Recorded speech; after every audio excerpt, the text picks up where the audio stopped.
শোল মাছ দিয়ে নাকি ভালো ঝোল হয়, তো আজ আমিও বানিয়ে ফেলেছিলাম শোল মাছের পাতলা ঝোল।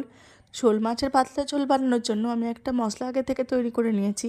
অল্প চাল জলে অল্প ভিজিয়ে চাল ভাজা করে নিয়েছি, আর তার সাথে গোটা জিরে আর কয়েকটা গোলমরিচ দিয়ে শুকনো খোলায় ভেজে রেখে দিয়েছি।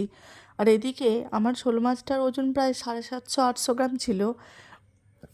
মাছটাকে নুন হলুদ মাখিয়ে লাল লাল করে ভেজে তুলে নেব। তারপর সর্ষের তেলে লম্বা লম্বা করে আলু কেটে গোটা জিরে ফোড়ন দিয়ে তার সাথে পেঁয়াজ দিয়ে ভাজা ভাজা করে সব রকমের গুঁড়ো মশলা দিয়ে ভালো করে কষিয়ে নেব। কষানো হয়ে গেলে পরিমাণ মতো জল দিয়ে দেব, আর আলু সেদ্ধ হয়ে গেলে দিয়ে দেব ভাজা শোল মাছের টুকরোগুলো।